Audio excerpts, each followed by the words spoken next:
Olivia, who are we missing? Commissioner Soda, he said he would be here. Was Commissioner Papatona say yes or no? She never replied. Oh, okay. Thank you.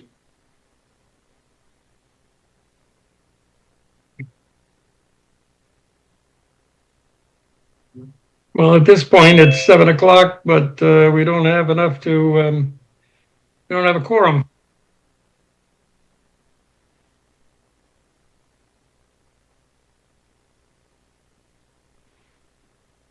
Hang tight, everyone.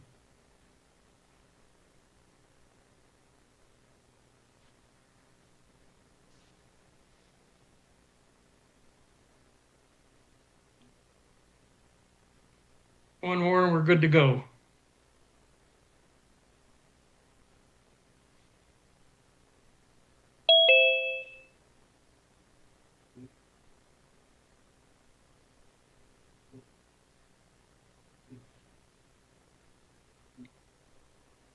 We didn't have to reset the clocks last night again, did we?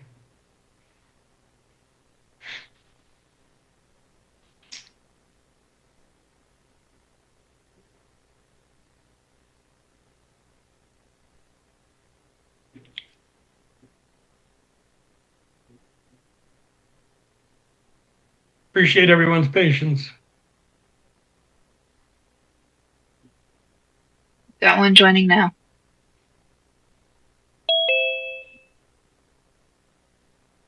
Oh, good. Recording in progress. You all set, Olivia? Yes, I'm recording. Okay. Good evening. My name is Peter Basserman. I am chairman of Branford's Inland Wetland Commission. I will now open the regularly scheduled meeting of the commission. Today is March 12th, 2026. It is now 7:03. Meeting will be conducted as a virtual meeting using the Zoom software platform. It's being held in accordance with Connecticut Public Act 22-3 and Branford's regulations for water courses and wetlands for the town of Branford. Documents referenced during the meeting this evening are available on the town's OpenGov portal and on the agency's webpage. The final agenda for this evening's meeting was filed on March 10th and is posted on the website. Links to the material are included on the agenda. BCTV is recording this evening's meeting. As a reminder for those speaking in the evening's proceedings, please be conscious of positioning your camera so that you're visible on the recording. For an accurate and complete record of the meeting, please indicate your name when speaking. You might want to use the raise your hand feature of the Zoom platform when you're looking to speak. And you might consider turning your microphone off when not speaking. This commission has the responsibility and the authority to apply the Connecticut statutes and the Branford Inland and Wetland and Water Courses regulations to matters it considers. This commission is only limited to the protection, preservation, and regulation of inland wetlands and water courses. Any land use activities that would likely have a significant impact on the wetlands. This commission cannot consider matters outside of those areas defined in our regulations, and we look to apply those regulations consistently and uniformly in its considerations. We'll now take a roll call of the commissioners. Commissioner Goklowski. Commissioner Goklowski, present. Commissioner Armstrong. Commissioner Armstrong, present. Commissioner Papantonis. Commissioner Papantonis, present. Commissioner Sotomayor.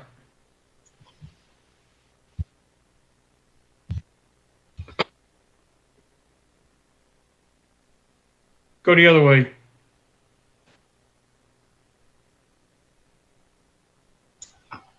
Commissioner Sotomayor, present. Great. Do I have everybody? I think 14. I do. Okay. And we also have staff present with us this evening. Deputy Director Frederick. Present. Let's see, we have Environmental Associate Sandberg Present. and Enforcement Officer Gwinnell. Present. Okay. We have 1, 2, 3, 4, 5, 6 commissioners present, so we're all seated and can vote. Does staff have any changes to the agenda this evening? No changes. Okay, first up, we have the approval of the minutes of February 26, 2026, regular meeting minutes. They're included in the package. Is there a motion to approve the minutes of February 26th? This is Commissioner Goklowski. I make a motion to approve the minutes from the previous meeting, February 26th. Do we have a second on Commissioner Goklowski's motion? This is Commissioner Commissioner Papantonis. Armstrong, I second. Great. I will take a roll call for those, assuming no additional discussion on minutes. I'll take a roll call for those minutes. Commissioner Goklowski, Commissioner Goklowski, aye. Commissioner Sotomayor, This is Commissioner Sotomayor. I reviewed the video from the last meeting, and I agree with the minutes as well. okay, Commissioner Armstrong, Commissioner Armstrong, aye. Commissioner Papatotis, Commissioner Papantonis, aye. Commissioner Basserman, aye. Commissioner Goklowski. Aye. Gotcha. Okay, as noted on the agenda, I will now reopen the public hearing on inland wetland 25-6, which is 296, 612, and 616 East Main Street, the construction of a rehabilitation hospital and associated driveways, storm drainage, and utilities. This is a continuation from February 26th. The commissioners that are seated for public hearings are required to be fair and independent, not predisposed to any outcome. The commission must decide the merits of the application on the facts as they appear on the record from their own personal observations and the expertise, and if needed, expertise from third parties with qualified technical credentials. Permit decisions must be concluded within timeframes specified by Connecticut statutes and our regulations.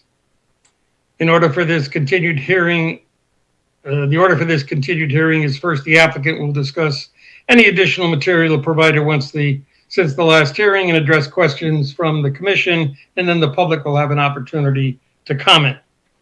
I'm hoping we can conclude the hearing this evening.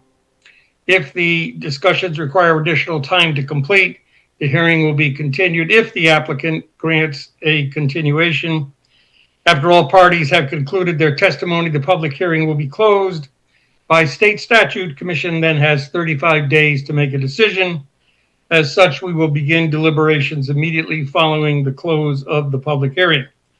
Those deliberations will assess only the material presented on the record of the public hearing. No new material may be presented. It is essentially a meeting of the commission, and the commission may ask staff questions regarding material already on the record. And for the record, is there any commissioner seated this evening that feels he or she cannot participate in the hearing or the deliberations in a fair and equitable manner consistent with our regulations and state statutes? If so, please indicate you are recusing yourself from the proceedings. Hearing silence. Finally, if any commissioner present this evening was absent for all or part of the public hearings, please state for the record you have listened to a recording of the meeting and have an understanding of the material presented. If that review was not completed, please recuse yourself. Does anybody need to make a statement regarding listening to the recordings? I know that Commissioner Armstrong has already done that. Commissioner Sotomayor has already done that. Okay. This is Commissioner We have a Sotomayor. quorum. Go ahead. Yeah, I missed the last two meetings. I watched the videos for them, and Thank you. I was just going to state, Commissioner Basserman, that this is Commissioner Sotomayor. I reviewed the last two videos, and I feel I have a good understanding to serve for the public hearing for. Excellent. So we have a quorum for the hearing and will now proceed. I'm going to turn the floor over to Mr. Nuff and his team. Maybe bring us up to speed with the information that has been provided since the last hearing, and then any additional comments you feel are pertinent and warranted. Okay, terrific. Excuse me. Thank you, Mr. Chairman. My name is John Nuff. I'm an attorney with an office at 42 Cherry Street in Milford, here on behalf of Encompass. I share your view that we can certainly close the hearing this evening. Before I run through the things that we've done since last time, I do want to thank Jamie and Olivia. The record's gotten somewhat voluminous. I mean, they've been extremely helpful in terms of not only substantively, but also getting things uploaded onto your new portal. They've been very kind to me and doing that on my behalf. So I really appreciate all their help and their responsiveness and their availability. So you all should know that. Not every town has that type of staff. So let's talk about what we did last time and what we submitted since then. So the hearing was kept open primarily so you can get our landscape monitoring plan pursuant to section 7.10 of the regulations. That was submitted from Ty and Bond. It was reviewed by Bob Russo, who believed it meets your regulations. And then Jamie sent a memo dated March 10th with some modifications. And we have no issue with any of the modifications that she would like in the monitoring plan. So we would be happy to accept those as a condition of approval. Eric is here if you want any details. I think he went a little bit above and beyond in terms of providing the details, but he's here if you'd like for him to review those. We've also submitted comments to town engineer John Hofferly. We had gotten those before, but we felt that the peer reviewer comments probably superseded those, but nonetheless we did want to respond to those.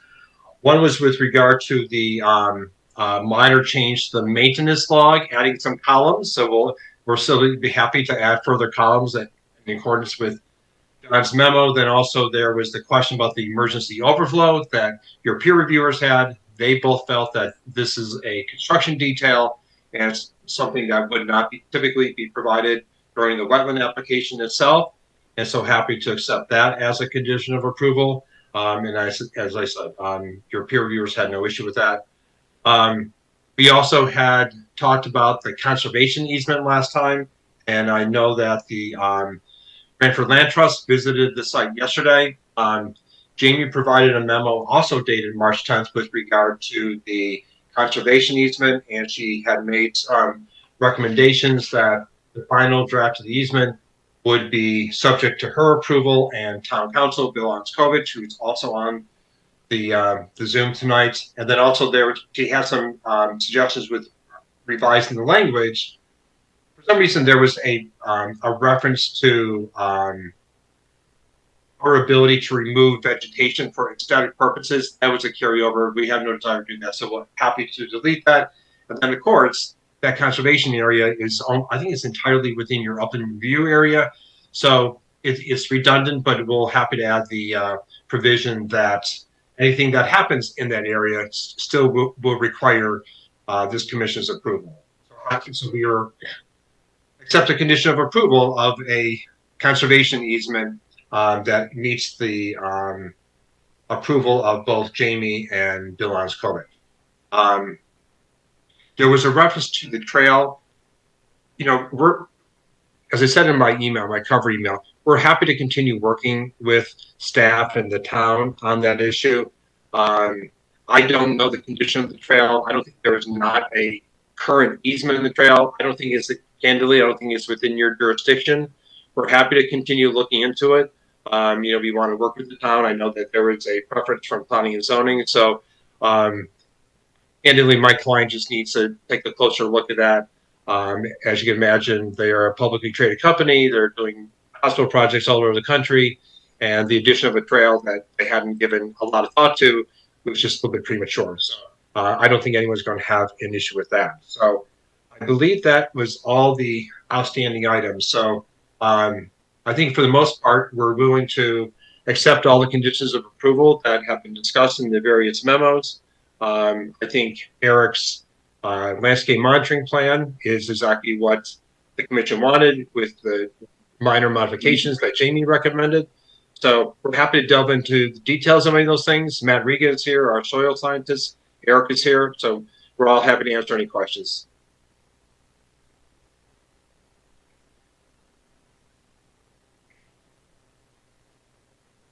Jamie, you've been able to, this is Commissioner Basserman, you've been able to review the landscape plan as presented? Jamie Frederick and the wetland agent. Yes, I reviewed the landscape plan. And I think that it's the highlights of what the commission looks for from a maintenance perspective. And it has a lot of addendum type information on invasive species management and scheduling that I thought was nice. And then I did prepare a memo.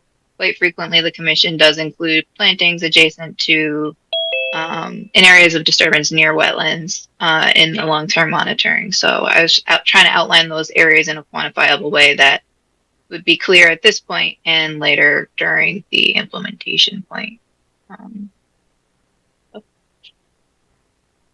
And we've confirmed, as Commissioner Basserman, we've confirmed that all of the choices of species of plants have an appropriate survivability in the locations that they're going to be planted. Jamie Frederick and the wetland agent, I would say I probably deferred to the review of the peer review on that. High level, I looked at it and I didn't see anything of concern, but I didn't review the full species breakout, particularly in the non-basin area, like the parking lot areas and street frontage.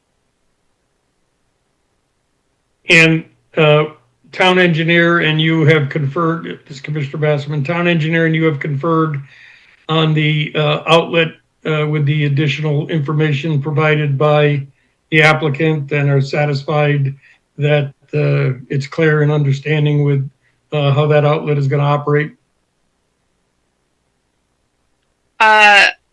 So my recommendation regarding the town engineer's comments on the outlet and the burn detail and the emergency spillway, and the tables for the monitoring or inspection tables would be that could probably be addressed through a condition of approval if the commission was satisfied with that.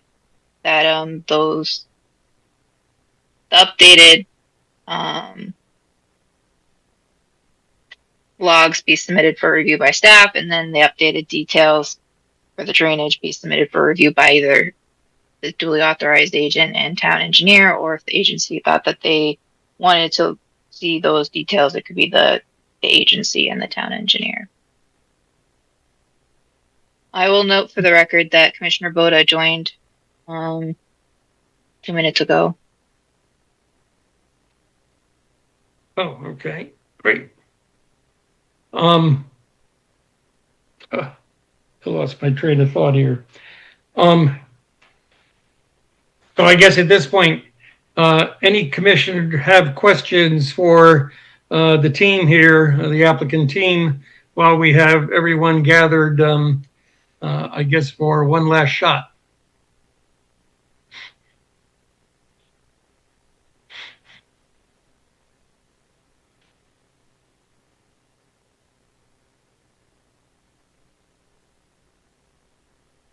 Yeah, this is Commissioner Armstrong. I have one question. I've been reading the materials, the new materials this week. What is the status of the sidewalk request, or the plans for the sidewalk?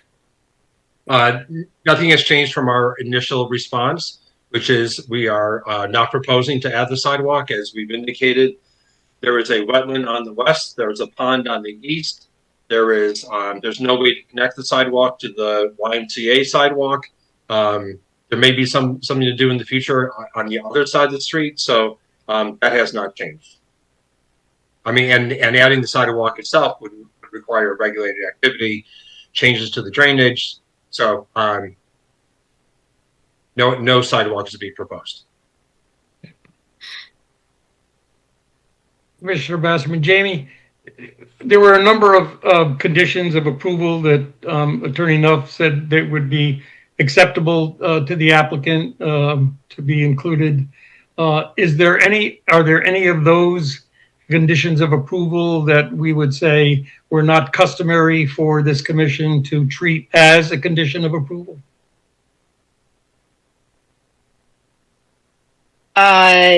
Jamie Frederick and the wetland agent. I don't believe so.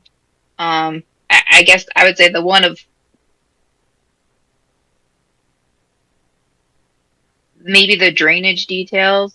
But at the same time, that's come up previously, and the peer review presented on that, and Right. and Okay. the commission didn't raise any outstanding concerns. So, yeah, and in regards to the sidewalks, if sidewalks were to be proposed at a later time, that would need to come back to the commission for review. And I do see in the chat, Commissioner Boda is inquiring if she is seated. Yes. 1, 2, 3, 4, 5, 7. You're the seventh, so yes, you are seated and are able to vote, Commissioner Boda.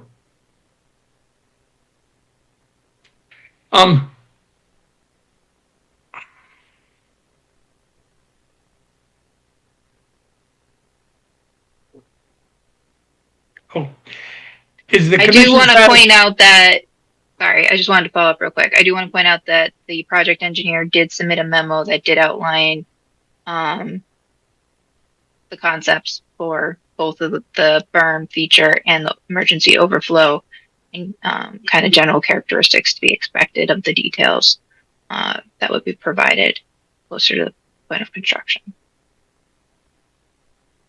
And this Commissioner Bassman, is the commission satisfied with the presentation of the material by the applicant regarding the 1-to-1 mitigation and why 2-to-1 is not part of the proposal?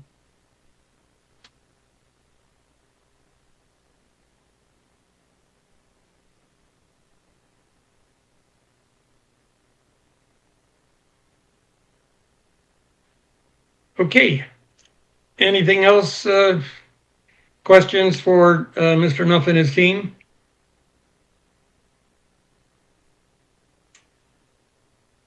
Hearing none, I don't know if there's any member of the public at this point that wants to chime in.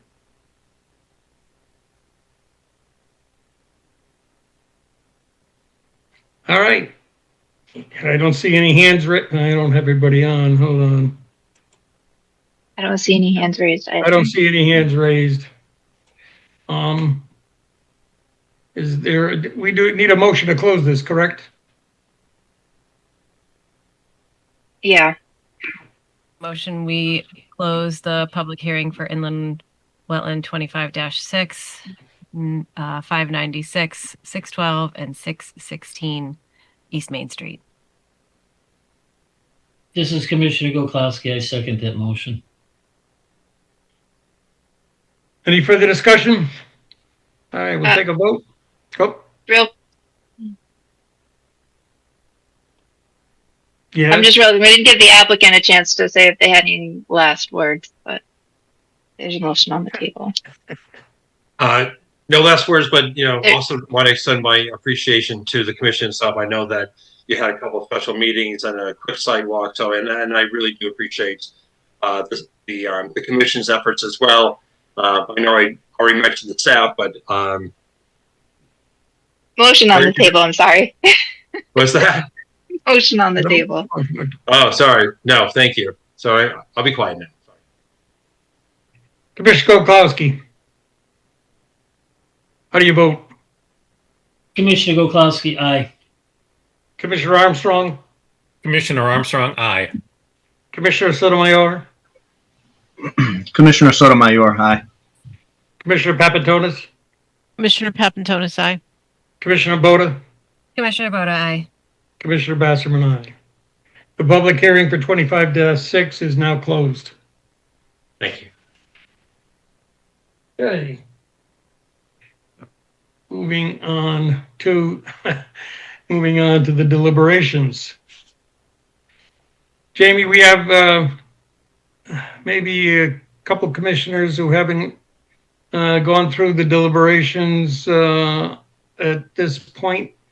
Can you just frame what we normally do regarding the deliberations, the process, so that everybody's on the same page?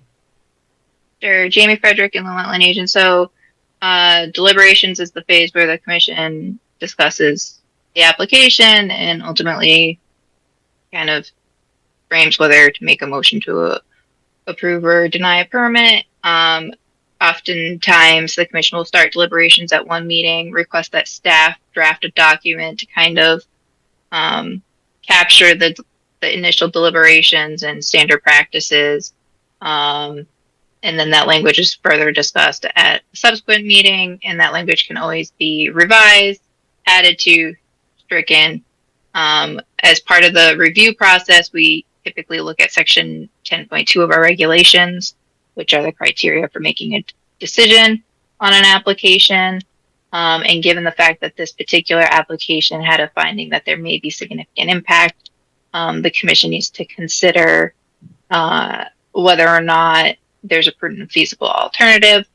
And if you find that there's not a prudent and feasible alternative, that's a finding that should be made on the record prior to or as part of making a final decision on the application. Would you like me to pull up section 10.2? Yeah, 10.2. Yeah. Or is it 10.1? Or 10.2. 10.2.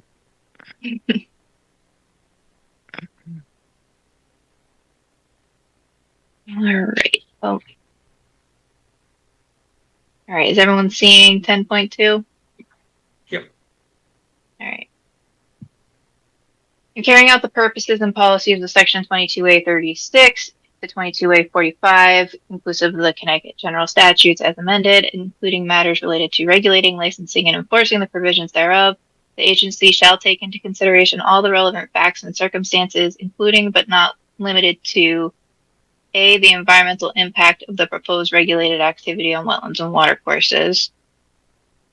Do you want me to keep going, or do we want to kind of touch on each one as we go through them? I don't know about anybody, this is Commissioner Bassman, I don't know about anybody else, but just reading them and then having to go back seems to be ineffective. So why don't we deal with 10.2A and see if there's any concern, discussion, or whatever before we move to B.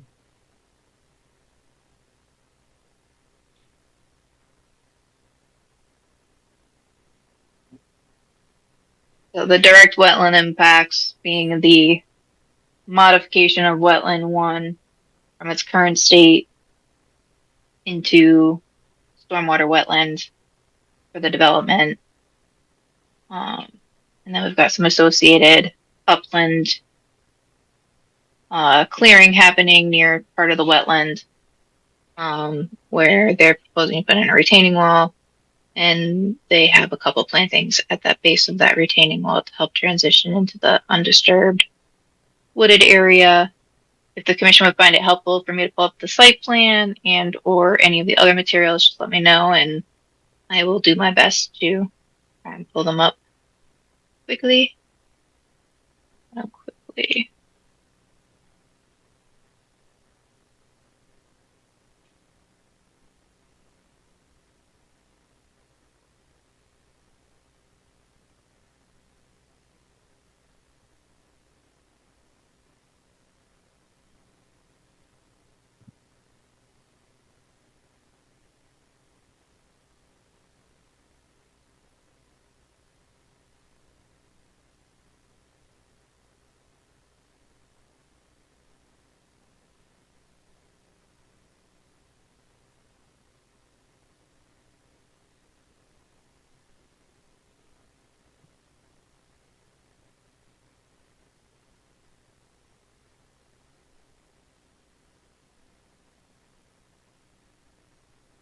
Commissioner Basserman, I guess we spent a lot of time maybe an inordinate amount of time, but a lot of time on the pond or whatever we want to call it, and turning it into a part of the stormwater management system. And I guess when all is said and done, it seems to me at least the plan seemed to be well thought through, especially given the opportunity to amend that through the process with the input from the third party. Am I misreading that? Is that something that others feel was an improvement to that activity, or am I looking at this through the wrong set of lens? This is Commissioner Gokowski. I think the applicant is taking great strides into maintaining and improving on the current water course. Again, from what I understand, that was, the history of it was dug to be part of a pirates museum at one time. But I personally, I'm very impressed on how they looked at everything very carefully and answered questions very carefully. I don't know how much more we can,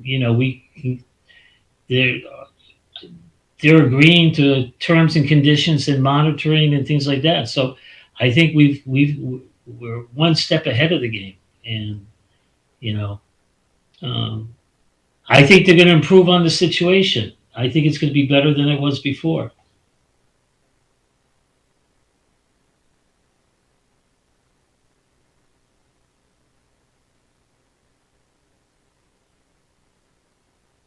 This is Commissioner Boda. This is certainly an odd proposal. We don't get them like this. I think as we get into prudent and feasible alternative discussion, it's just it's an odd one. But I do think that based on the plantings and some of the other features that are proposed, I do suspect it, as long as it is built and maintained as proposed, I do think that we will not see a deleterious impact, but rather we will see increased services from that water body, and yeah, I think we'll see some improvement. This is Commissioner Bassman. Commissioner Boda touched on in her comment there the maintenance. And Jamie, can you remember or put up if there's a appropriate narrative on how this is to be maintained one more time?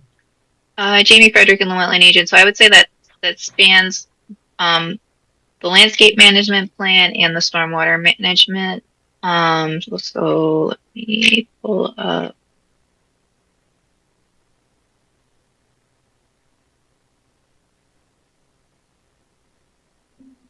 Drainage.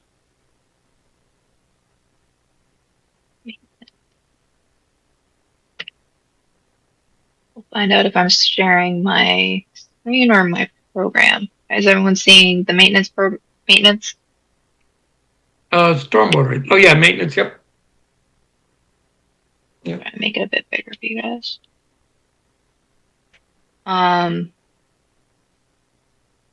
So this is for the full stormwater system. So we're starting off up here talking about catch basins, sweeping, CDS unit, general vegetation management,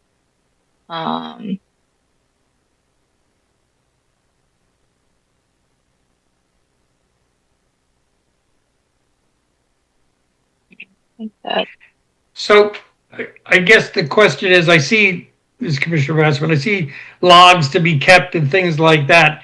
Is that something that is shared with staff? Or is it something that is So within the context of? we have had a previous history of either requiring logs outright for a certain period of time and or requiring that the logs be made available to staff upon request. And I think that that's been something we've typically, the later in particular, has been something we've been doing pretty consistently on projects, particularly since we've kind of become more conscious of the MS4 process, and trying to make sure. I mean, this is a little bit different because it doesn't connect to the town system, so MS4 is not really the same relevancy, but still maintenance of stormwater is always pertinent from a general standpoint. I was trying to jump to those logs, and I'm trying to remember if they're at the very end or if they're. So, this is Commissioner Rassman. So for this particular application, we could include your reporting upon request as a condition of approval? Yeah, I think that would be pretty standard. I don't think that would be. Okay. Yeah, I think, again, the novelty of turning this man-made pond into something more than that, even though it doesn't tie into the town system, we may run into something like this again, and it would be good to have some data that said, did the plan work? So, okay. Anything else on A? You mentioned, I guess, the landscape plan.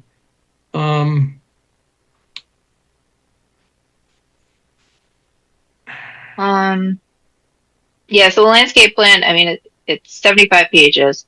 So I don't know if you want to get too in depth in it. But there's general, upkeep maintenance, for throughout the site, not just limited to the, quote unquote mitigation areas. And it includes breakdown of monthly tasks to happen on site, which I think is, helpful for providing guidance to property owners and or property managers, reference to the stormwater specifically, erosion control measures, recap of how this falls into the general construction sequence, invasive species management and monitoring, starting from the beginning with the excavation of the man-made pond through the completion of the monitoring period. And it also includes a lot of references to resources to help whoever's utilizing this document in being successful, along with inspection logs. This is Commissioner Bassman, general question. In the selection of species of plants, trees, etc., is wildlife use of those selections at all a consideration? I feel like I'm being asked to speak for the applicant a little bit, but yes, I definitely believe that it is, and I think it's probably touched on in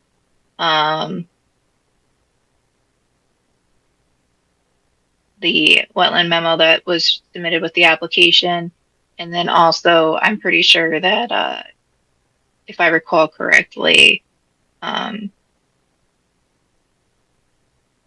Russo touched on it in his testimony of the peer review. Yeah, no, I mean, so wetland functions and values, we're also looking to make sure that it's going to support local wildlife.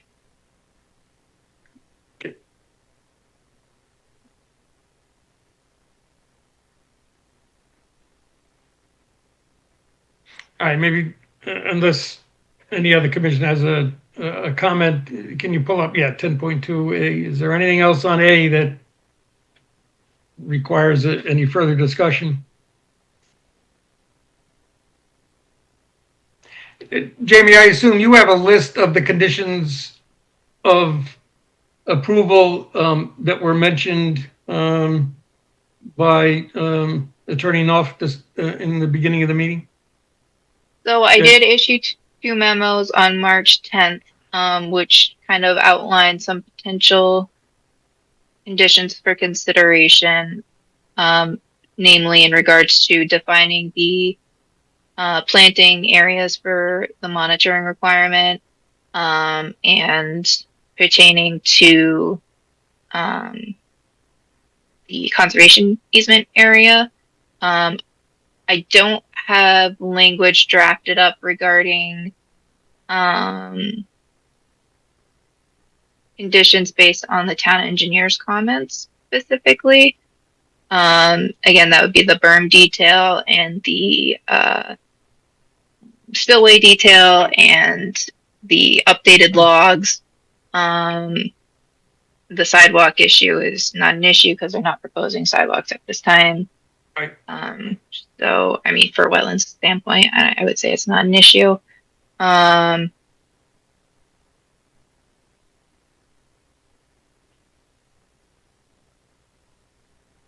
feel like there might have been one more. I will also point out that in my staff memo prepared for the last meeting, I did note a couple erosion control modifications that I think should be made, and I would draft up a condition that would outline those modifications. They are, I think, very definable modifications. So I don't think that that would be an issue. Okay. Oh, and that also brings up one more. It was identified that the scale was off on some of the plan sheets, so I would make it a condition that that be corrected for Correct. clarity moving forward. Okay. Are you ready to move on to B? B, the applicant's purpose for and any feasible and prudent alternatives to the proposed regulated activities, which alternatives would cause less or no environmental impacts to wetlands and water or water courses.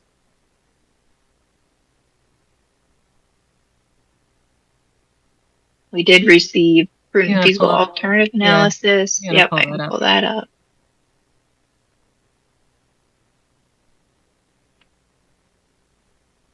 Oops. So in the prudent feasible alternative analysis, they kind of outline the alternative that they were considering relative to stormwater water management for the site, and how that would or would not impact watercourse 1. If they were to divert all of the stormwater away from that, would it still function the way it does currently? And some of the other considerations were shallow to bedrock and the appropriateness of putting stormwater management directly behind a retaining wall. I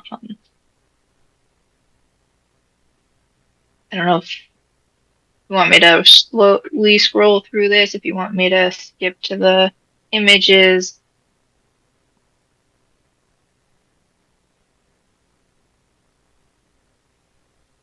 So this is Commissioner Boda. I mean, I do think that ultimately this is probably the best spot, and I would agree that there's not a great prudent or it's not a clear prudent and feasible alternative. I would take issue with the focus on it being a man-made, not naturally occurring water body that is not a factor for consideration. It is a water body which is under our jurisdiction. So I think as we discuss this, that it is not, as a commission, it is not in our, it is not needed to focus on that. as it's not really a factor for consideration, whether it's man-made or naturally occurring. So I mean, I think the other reasons are substantial. So I just would like to be really direct about that.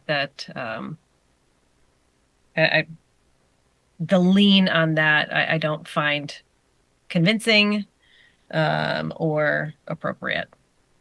This is Commissioner Goklowski. I think the history of any water course is very important to any decision making for us. And as far as leaning, whether it's man-made or not, I personally understand it's a water course, but you still have to know the history of a water course. And there are water courses popping up all over town that weren't there 5 years ago. So at this particular case, this was a man-made pond. It was dug. This by is the property Commissioner owner. Boda. If you look at the state the preamble, that is it's really clear why we don't differentiate. A wetland is a wetland. Wetlands do not form quickly, as it is based on soil type, and the reason why we protect whether it's man-made or naturally occurring is because so much of the state's wetlands and watercourses have already been lost, that all need to be monitored, protected, and under regulatory authority. So like I said, I would say in this particular case, that this is the best option for this site, based on the overall application. I would just put onto the record that it is not because it is a man-made pond, which was not naturally occurring.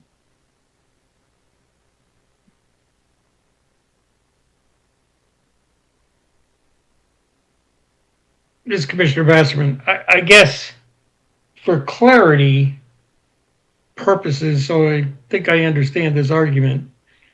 If we left the pond alone and were to deal with the stormwater in a different fashion, using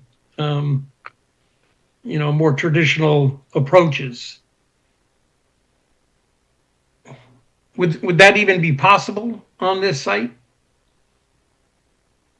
So Jamie Frederick and the wetland agent, I think one of the concerns the applicant raised is if they manage the stormwater somewhere else, how will that divert the water that's currently going to the pond and maintaining the hydrology of that pond?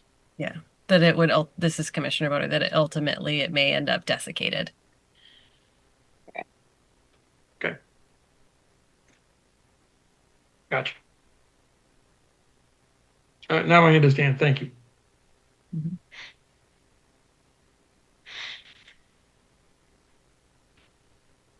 Does anybody feel differently? This Commissioner Bassman sounds like, we are where we are. Yes, it's unique, but so far with the discussion, it looks like, and they even said if they were to design something, this would be the area in which they would design, the stormwater treatment. So I guess so far I've heard the only thing we have issue with, and maybe want to make sure it's part of our assessment on the feasible and alternative, is Commissioner Boda's statement regarding man-made pond, that whether it's that or not, we still have jurisdiction, and we agree that this is the appropriate or most prudent application for this site in order to preserve the wetland and water courses on the site. This is Commissioner Boda, and I think part of my concern or interest in asserting that is that I do not wish to invite applications with the assertion that it can be turned into stormwater management or filled because it is man-made. I think that that is Okay. not in our long-standing practice. It's not part of the regulations. And I think that given the location and the location of the Branford River, the elevation, I think that all of these things combined, its proximity to the woods, I think that the additional plantings, that the earlier treatment train create, like I said, a wetland water body that is providing better ecosystem services than what is currently existing. And that is unique to this application. Okay. 10.2.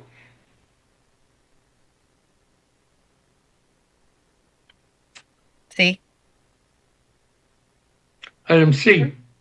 The relationship between the short-term and long-term impacts of the proposed regulated activity on wetlands or watercourses and the maintenance and enhancement of long-term productivity of such wetlands or watercourses. This is Commissioner Boda. Can we talk about the dewatering for a minute? I recall Commissioner Begeman asking about the dewatering and any organisms that might be in the pond that are not invertebrates. And Jamie, do you know if within the record we have information about that?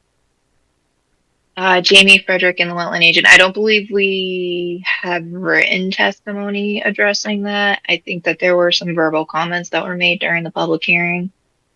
I can double check the record for the next meeting if we decide to continue deliberations.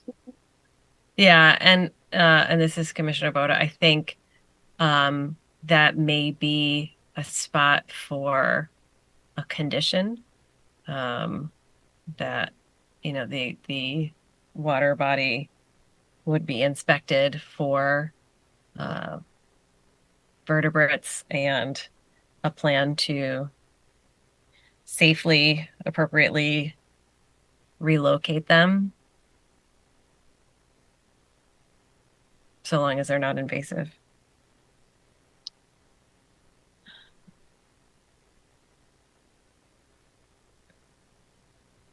So that would Mr. Bass, just for clarity, did you just mean during the dewatering or permanently?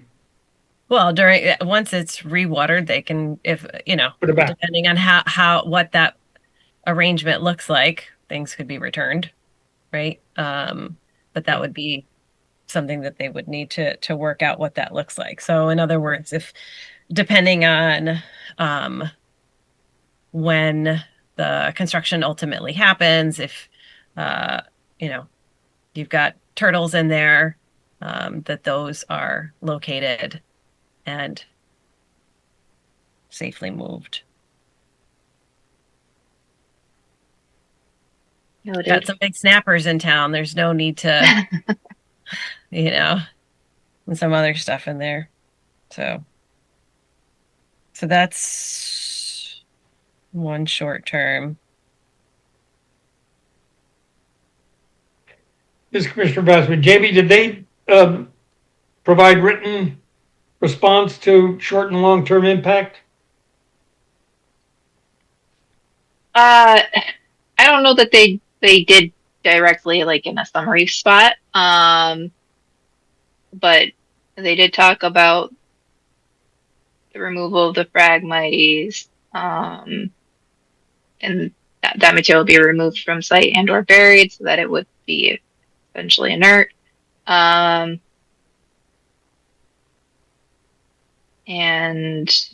trying to think short term first.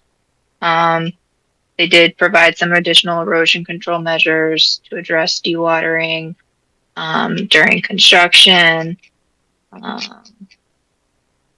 Long term, They've Yeah. provided some additional information regarding the level spreader, and we've already discussed as a condition of approval, kind of codifying the details on the emergency spillway to make sure that we don't have any surprise events that bring this site back before the commission. So here's the check dam. And Jamie, you're not, this is Commissioner Boda. Oh, You're sorry. not sharing that on the screen. forget that you guys can't just look at both screens too. Yeah, so here's the erosion control plan for the dewatering setup. And if you guys want, I can reshare the dewatering detail.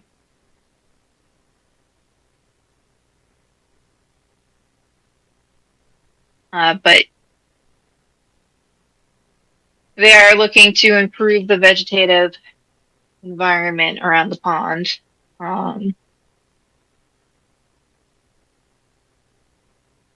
And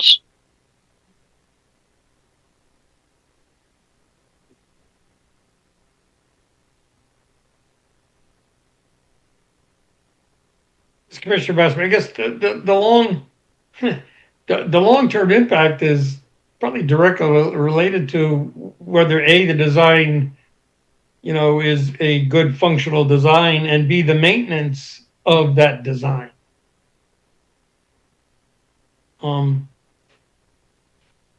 yeah, Jamie Sorry. Frederick Go in the ahead. wetland agent. Yeah, that's part of why we have that 5-year monitoring requirement to help ensure they get off to a good start. Particularly in this kind of scenario where there is a lot of vegetation to be planted, stabilization. Well, And then this the Commissioner Boda, it's not like it's forested right up to that wetland currently. You know what I mean? And they had to remove all of that stuff in order to do the work. So I think that tends to be where our short term versus long term tends to come up when they're doing Gotcha. pretty significant construction, right? Whatever. And then we've got a lot more short term impacts that this project's a little different because it's in the middle of a open field. Yeah. Jamie Frederick and Wetland agent. I think a lot of the short term impacts are the negative impacts, if you will, and the long term impacts, everything goes as intended, should be beneficial impacts, arguably. Which, as Commissioner Bassman brings up a question I guess I had in terms of the easement, and I thought I heard John enough deal with this or mention it. Is there conditions on who maintains that easement, and is that something that we are part of, or is that P&Z that does that? How does that easement maintenance play out? So Jamie Frederick and Wetland agent, the maintenance of the easement would it would be arguably the property owner would have an interest and the easement holder would have an interest. And I suggested that it's codified in that language just so that it's clear to all parties that any activity would need to be reviewed by the Inland Wetlands and Watercourses Agency, just to make sure that doesn't get lost in the weeds, if you will. So we wouldn't have an interest in the maintenance, like implementation of maintenance, but as far as reviewing that activity for any impact it might have to the Branford River, it would make sure that that's preserved, not only preserved, but well informed. Yep. This Commissioner Papantonis, just about the easement, and there was an objection from the land trust about the easement, but is that really within our jurisdiction, or is that a planning and zoning issue? I'm not sure. It's in the correspondence. There was something from and it's a little bit off topic, but at some point we're going to have to address it. I think it was from Judy Miller, I think March 6th. Oh, are you talking about the Branford Trail correspondence? Yeah. Okay. Yeah. That's a different easement, right? I don't know that that's truly within So from a wetlands and watercourses perspective, I guess the question would be, I guess my whether question you have any is that our issue or is that a I different? don't think is it that- really is. I And so I didn't- did prepare a memo that identifies that was a concern raised, but also acknowledges that it's probably more of a planning and zoning concern. That was my feeling as well, Commissioner Papantonis again. But since it was in the record, I just wanted to mention that that we looked at it and determined it wasn't a inland wetlands issue.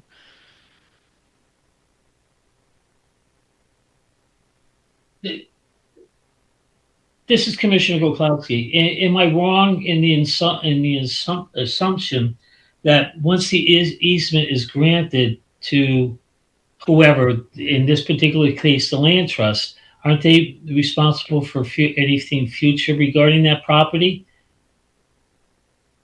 And not the current property owner? I'm a little confused because didn't we just have some land that was transferred on a previous situation to the land trust? Well, this isn't. They're proposing to transfer the land. They're proposing an easement over the land. Okay.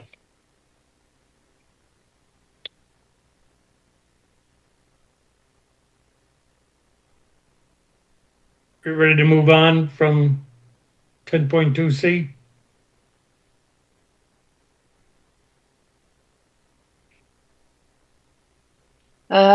D, irreversible and irretrievable loss of wetland or watercourse resources which would be caused by the proposed regulated activity, including the extent to which such activity would foreclose the future ability to protect, enhance, or restore such resources, and any mitigation measures which may be considered as a condition of issuing a permit for such activity, including but not limited to measures to 1, prevent or minimize pollution or other environmental damage, 2, maintain or enhance existing environmental quality, or 3, in the following order of priority, restore, enhance, and create productive wetland or watercourse resources.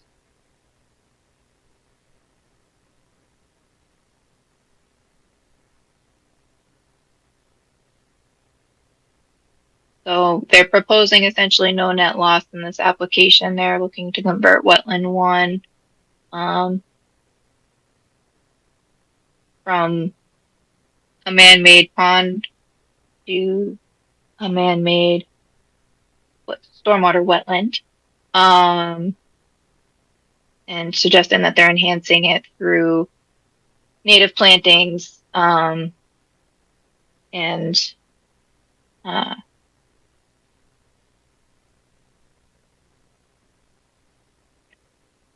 Commissioner Basserman, Jamie, help me with wetland or watercourse resource.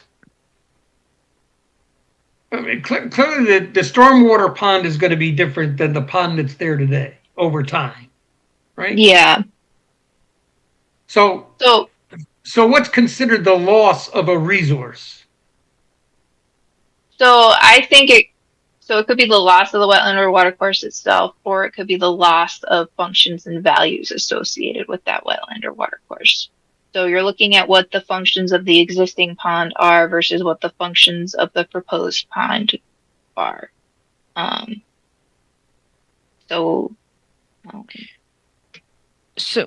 this is So Commissioner what would we Papantonis. say- Go ahead. Go Sorry, ahead. I mean, as I understood what the testimony was, is that what's there is minimally functioning, and the proposal will enhance whatever is there. If I understood it correctly. That's kind of my question on resource. If the pond is there and there's, waterborne creatures in there, there's grasses that are populating, and that's the resource in the existing pond. And as a stormwater system, I'm going to guess things are different. So is there a loss of nature as it exists today, but then what's the improvement of that in the stormwater system? So, Jamie Frederick and the wetland agent. Something to keep in mind is that they have a treatment train system through prior to reaching the pond. So they've got the catch basins with sumps, and they have a hydrodynamic separator. So there's treatment of the stormwater before it gets to the pond. And then there's the forebay of the pond, which helps promote settling of anything that makes its way through that system. And So we're one of saying the we key Go one of ahead. the key functions of the pond is to help can't think of the word I just had.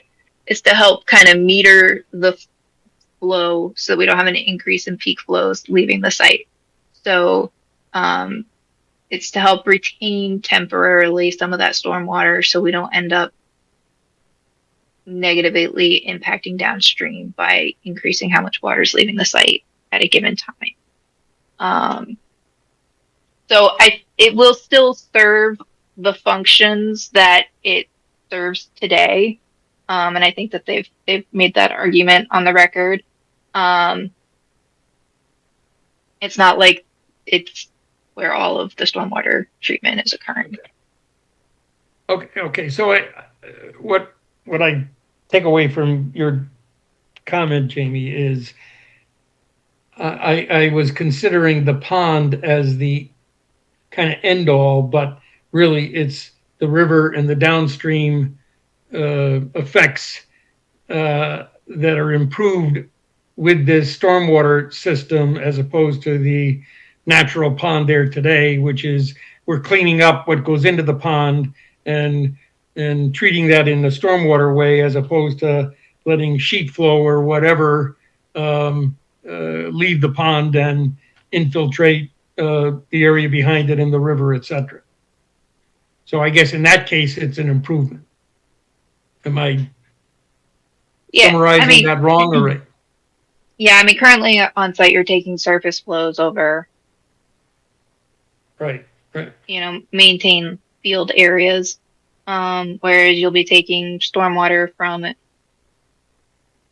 a little bit of surface area flow, Right. and then from paved and roof areas, but the impervious areas that are going to be tied into that pond do have treatment, do have certain levels of treatment prior to entering the pond. Okay.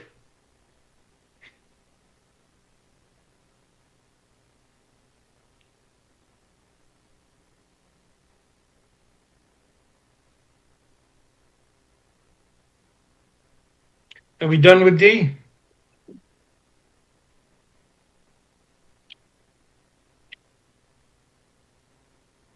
All right. E, the character and degree of injury to or interference with safety, health, or the reasonable use of property, which is caused or threatened by the proposed regulated activity.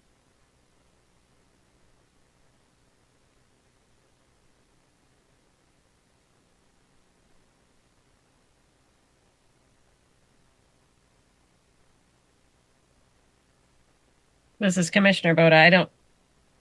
I don't think that the 10.2E is an issue on this particular application. Right.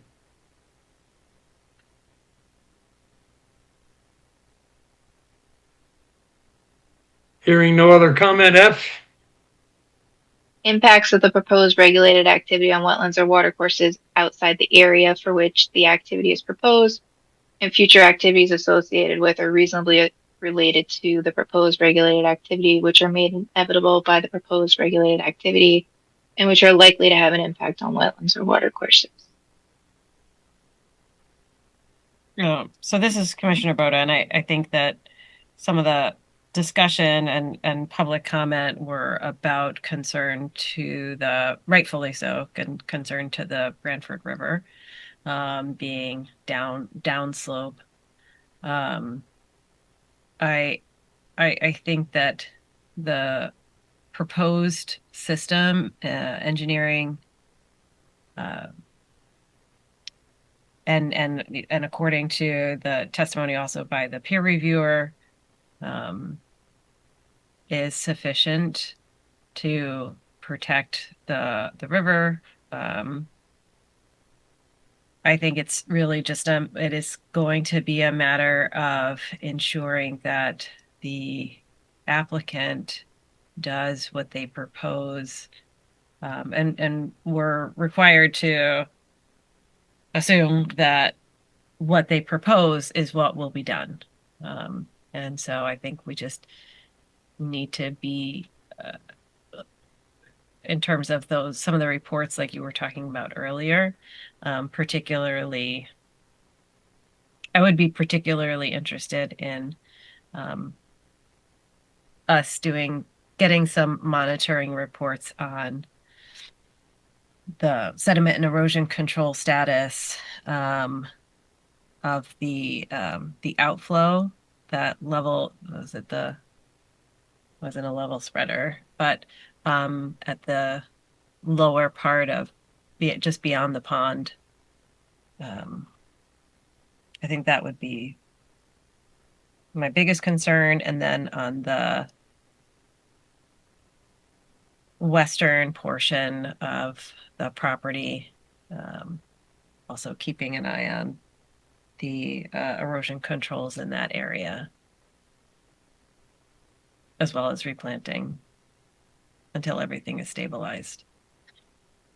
I think those are our two highest risk areas, and I think that it would be in our past, well in line with our past practice to not even necessarily wait until we ask for a report, but that we get erosion control reports after significant storm events, and regularly updated. I can't remember the time frame that we had, but I think during construction it was a relatively small interval. It might have been once a month or something like that. Or Jamie, Frederick, and the wetland agent. Yeah, so we've kind of, it's been a typical practice for us, particularly when there's going to be a deep permit for dewatering or construction activities, to require weekly reporting on erosion controls, weekly and or after a storm event. I think it's a 1/4 inch or greater. Yeah. And that's something they're going to have to do for their state permit too. So Yeah. I think we can certainly add a condition to require that our office receives a copy of those reports. Yeah. And we could also call out specifically that they note the condition at the level spreaders. Yeah, and I think further down in elevation, just, like I said, it's quite a run from that slope down to the river, but we've seen some pretty atrocious failings in town, and given that it is the location of the Branford River where it would intercept, the water quality up there is currently, it's good. We get, I pulled macros from there this fall, and so we just want to make sure that as far away as the Branford River is, it stays completely unscathed by this construction project.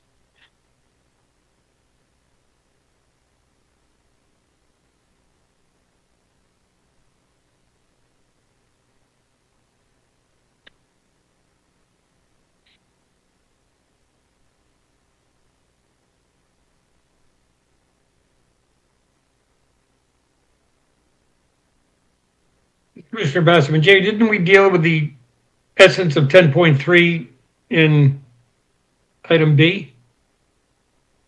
Other than this says it shall be in the writing.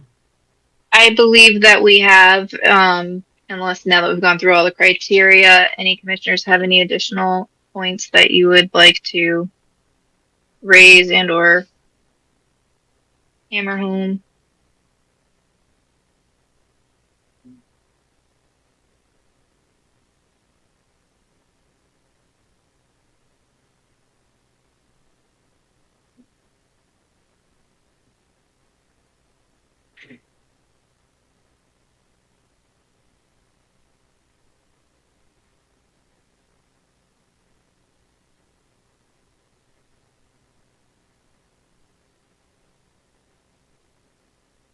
So,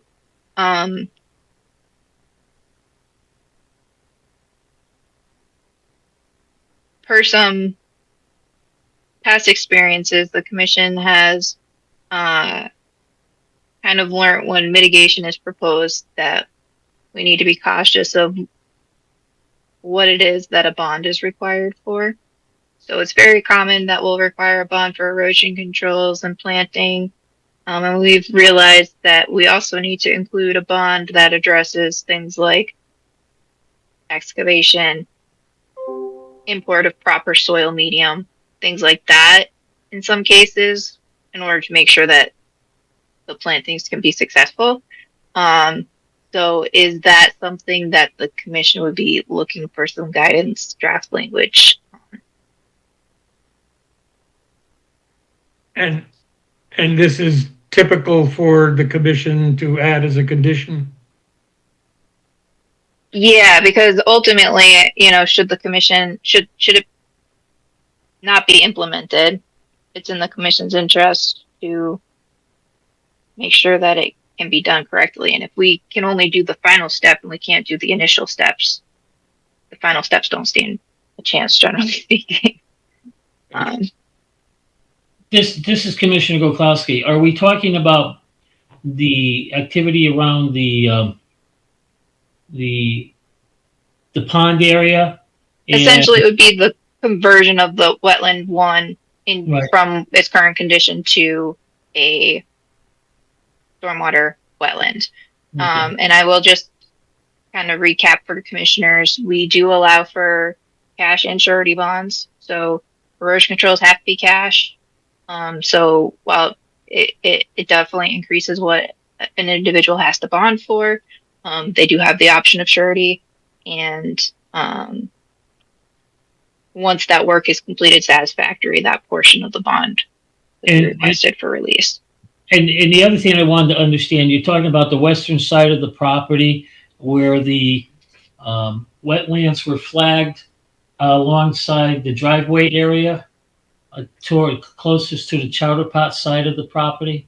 Was that the one Commissioner Boda was talking about? Was that the area you were talking about, Commissioner Boda? Earlier? We're talking about the man-made pond to the rear of the site that they're converting into. And Commissioner Boda also brought up something about the western side of the property, and I think the western side of the property is the slope going down towards whatchamacallit, School Ground Road, and then the other one was adjacent to the old chowder pot area. Yeah, this is Commissioner Boda. That was just to the driveway. Yeah, okay. Wetland pocket there.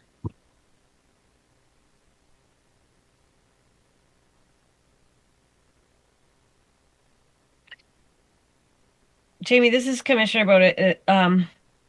Is there for the wetland development for that pond, is there information about it to the detail of like type of soil composition?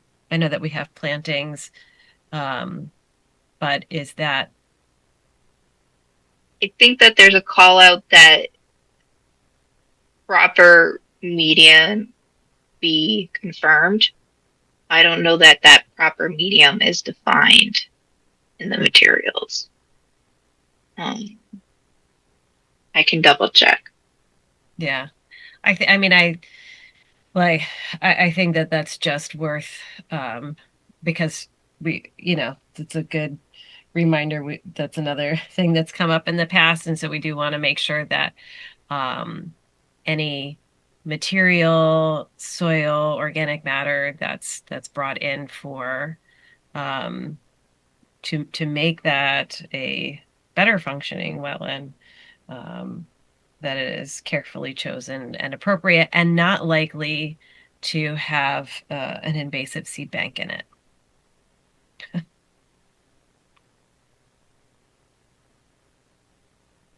So maybe that can go as one of the conditions that be enumerated as part of the somewhere in their plan.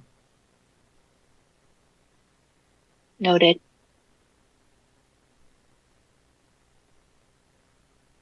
This is Commissioner Wasserman. Jamie, just process-wise, we'll get through today's discussion, and then what's the idea to pull that together into a document that can be shared with the commission prior to the next meeting?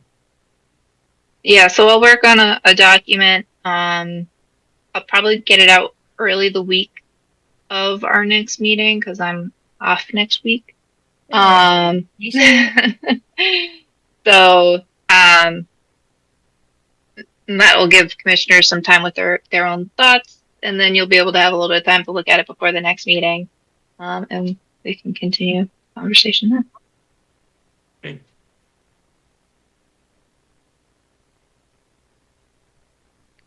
So this is Commissioner Boda. Did we agree on the additional bond portion? Did that conversation? We can always draft it and Yeah. have it available for you guys to look at, and we can scale it back or do whatever with it. But I think it's easier to have it for consideration. I think that is that's a good idea.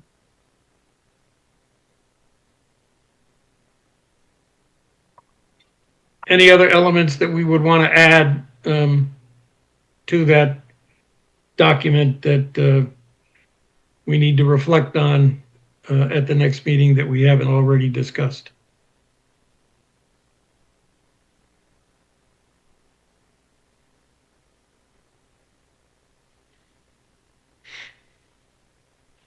Okay. Do we need a motion to continue the deliberations, or can we just consider I think you this just make us continued? statement Consider this continued continued? to March 26th.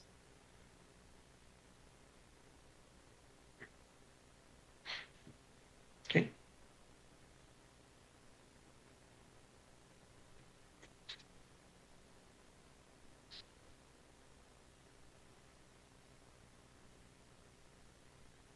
I do an agenda.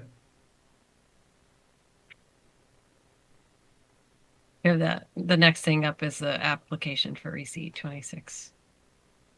All right, with number 5, we have nothing. Number 6, Inland Wetland 26-6, 26 School Street, drainage improvements and minor site grading. Application is for receipt. I told the applicants they did not need to attend. So we will review this at the March 26th meeting. Okay. Couple enforcement activities, CESA Correct 250502, 175 Cherry Hill Road.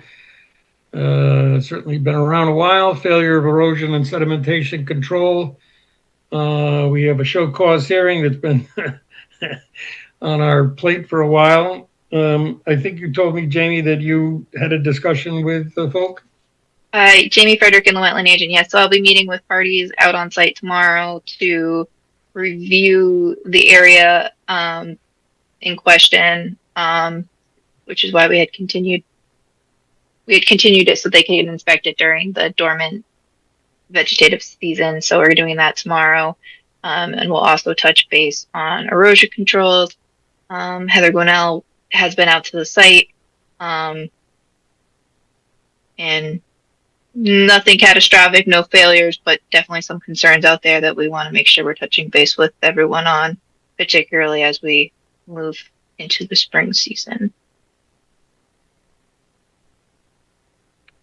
Heather, did you have anything quick you wanted to add on that? I just to say that, yes, I was there yesterday afternoon and highlighted a few areas to the applicant or to Bruno that he needed to pay attention to, and he got back to me, said he was planning on going there today and addressing that, and then we'll be out on site tomorrow, Jamie, myself, and a few other representatives.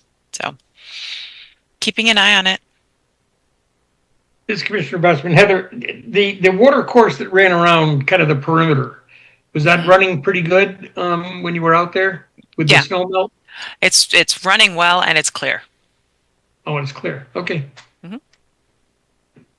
CISA correct 25-1201, 2333 School Ground Road, the removal of vegetation adjacent to the water course, filling and grading within the upland review area without a permit. Again, a show cause hearing that was continued from February 12th.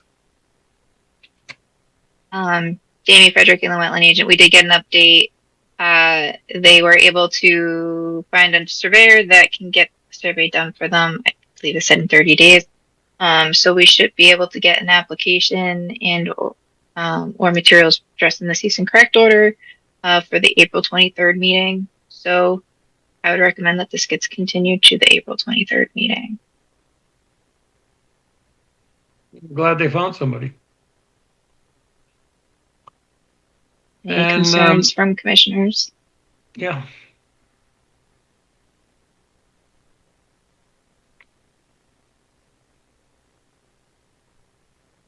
Anything on the agent approval that's worth noting before we close the meeting? Real quick, just jumping back to 175 Cherry Hill Road. We're continuing that to our next meeting because we should have findings on that wetland impact. Is that fair? Okay, so what do we have? Both enforcements on the next meeting and No, it would just be the Cherry Hill Road would be the next meeting, and then School Ground Road would be April 23rd. oh, okay. And then jumping back to the Forest Drive, fairly minor activities. If anyone has any questions, I'm happy to answer them.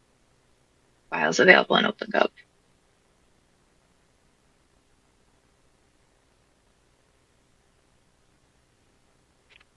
Okay, I think that Can I, at least just Commissioner, covers the can agenda. I- Do you have something else? Yep. Yeah, just really quick.